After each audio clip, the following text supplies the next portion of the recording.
Hi, I'm David Schillen, and I'm here to tell you one of the most unusual things that ever happened to me in the Kingdom Hall is when my granddaughter, she was 4 years old, and she was new out in service, and her dress was 2-3 inches below her knees, and as when she sat in the car, yeah, it came up way above her knees, and plus she's flapping it around because she'd never been in a dress before, you know. She's just goofing around, and this brother, he's looking back, and and she's lifting her dress up and playing with it, and she's 4 years old though, you know. So the sister went to an elder behind my back instead of telling me, "Hey, Dave, her dress needs to be longer." Instead of confronting me personally, but because her dress was fine, 2 inches below her knee. That's what my sister said. She's Jehovah's Witness, baptized in Bristol, Connecticut. Now, even if they changed it and they want longer dress, she still should have told me. She went to an elder instead, and then he came up to me. "Oh, the little girl that you brought out in service yesterday, she cannot go out in service anymore. You cannot bring her out in service anymore," he said. So later on, I went to the elders and stuff, and they were all like, "Why aren't you watching the kids? Why aren't you?" I went to them to complain to them that other people are telling me what to do with my kids. And here they are telling me what to do to the kids. So I didn't trust them. So I started writing letters to the organization, and you can't trust them either. You can't trust them. They sent a letter back to me saying, "Oh, we're sending you a letter to let you know that we're going to be transparent with what's happening here. We're going to be very transparent with you. We're going to send your letter to the Kingdom Hall, so the brothers that were doing that stuff could explain that they weren't doing that stuff." And that's what they said. We weren't doing that stuff. She's lying. And the brother who said she cannot go out in service. You can't bring that girl out in service no more. She can't go out. She's 4 years old, and I'm babysitting her, and I'm going out in service. She's coming out in service too, right? But he said, "No, you can't bring her out." So I wrote that in the letter, and then he read it, and he takes me aside and says, "David, you and I know." He waved his hand like that, and he said, "What you said never occurred. You said that I said." How did he put it now?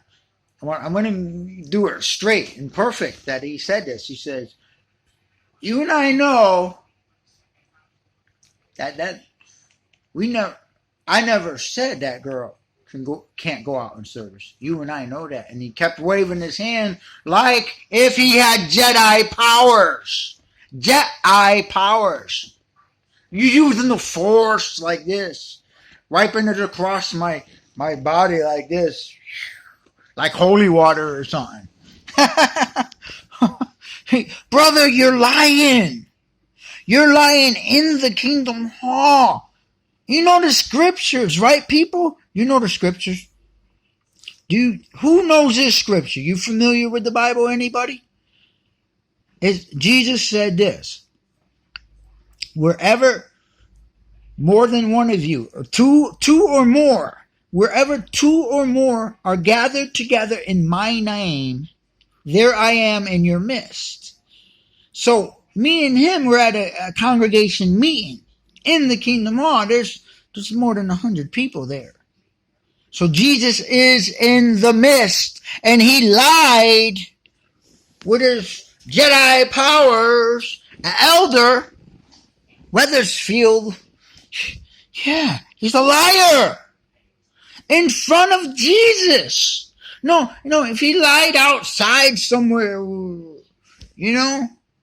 but if we were meeting, I was meeting him with Jesus for Jesus to be there with us in our midst, yeah, you're still lying in his midst.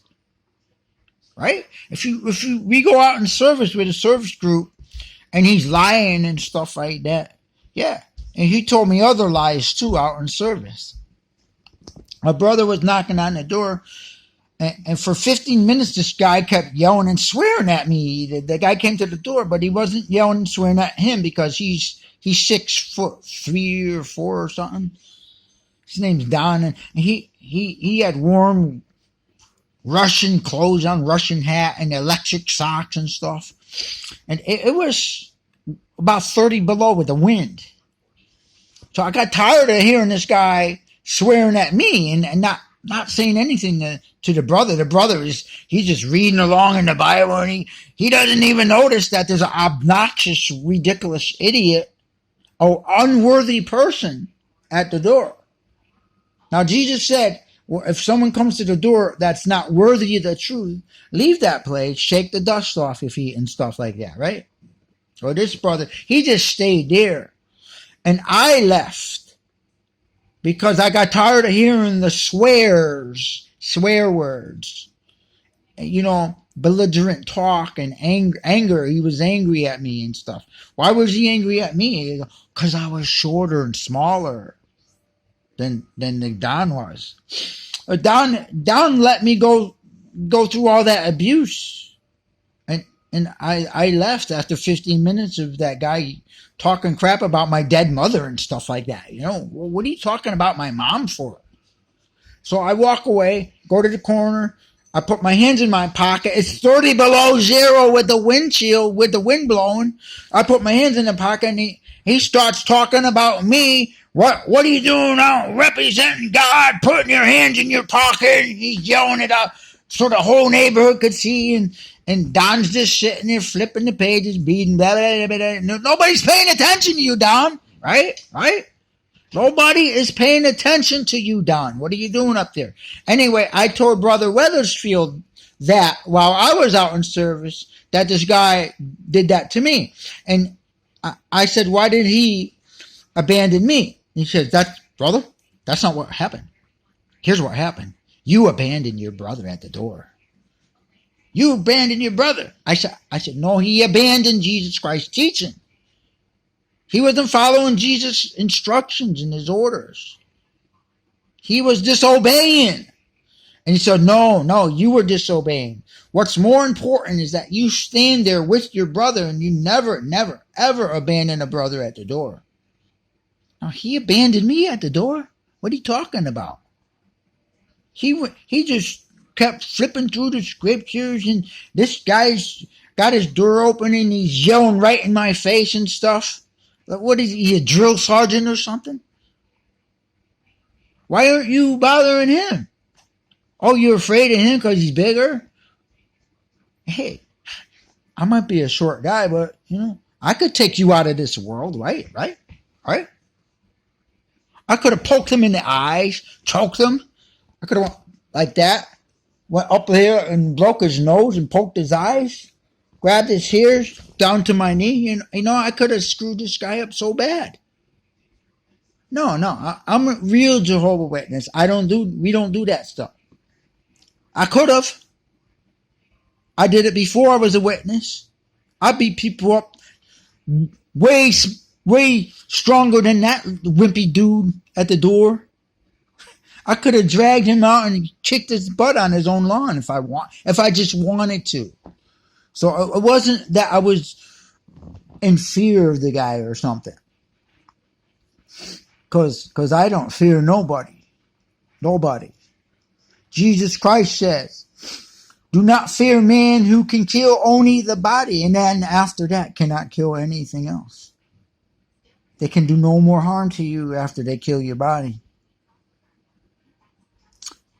Jesus went on and he said, rather be in fear of him that can kill your body, both soul and body, in Gehenna. So the soul could be destroyed. That's all. I always remember that Jesus did not teach the immortal soul because he taught that the soul could be destroyed in Gehenna by a certain person. His father, Jehovah. Yeah. Anyway, that brother lied to me out in service and said, no, you abandoned him. See, that's a lie. That's a lie.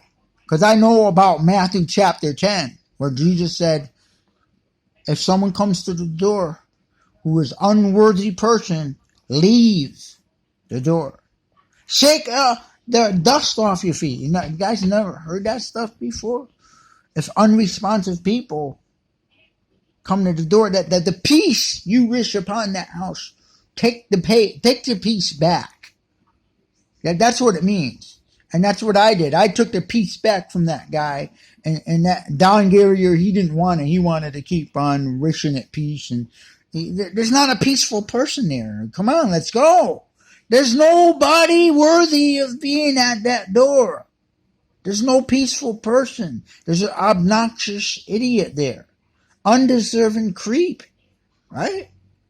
All the things that you learn, Don. And you just keep going through the Bible. Why don't you stop on that scripture in Matthew chapter 10 where you're instructed to leave that house? You know, I wish he did read that and then go, oh, what does this mean? I don't know. Yeah, of course he doesn't know, because he's still there at the door. See, a lot of Jehovah's Witnesses, they're not too smart up there. You know what I mean? And this elder, he raises himself up above me. I went on service with him several times, and all he did was talk about the jobs he had and the money he made. Oh, cause I had a Class A license, and I got a Class A license, but I don't drive anymore because I'm diabetic. I have diabetic. I have mental disability. I can't drive an 18-wheeler truck anymore.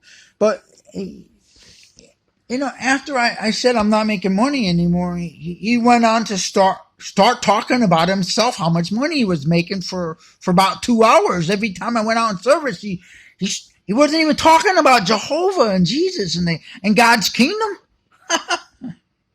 All he talking about was this kingdom here, now. That I'm making all this money, and you, white boy, he was black, and maybe that's what it was. I'm a white man who used to make a little bit of money and don't make any money now, and he's a black man. He's getting all this money coming in, see, and he wants to raise his race up by lowering my race of people or something, by putting me down. He was like, I don't know, he was acting like, I think he was trying to say, like those guys were trying to say to Job, where God was with them and God was rejecting Job. He was trying to, that brother Weathersfield, he was trying to say to me, the reason why you're not making any money anymore and I'm making a ton of money is because God's not with you. God's not with you, white man. I think that's what he was trying to secretly, you know, what are those messages you put in? Subliminal messages? Yeah, he was sending subliminal messages to me about racism. He's a racist.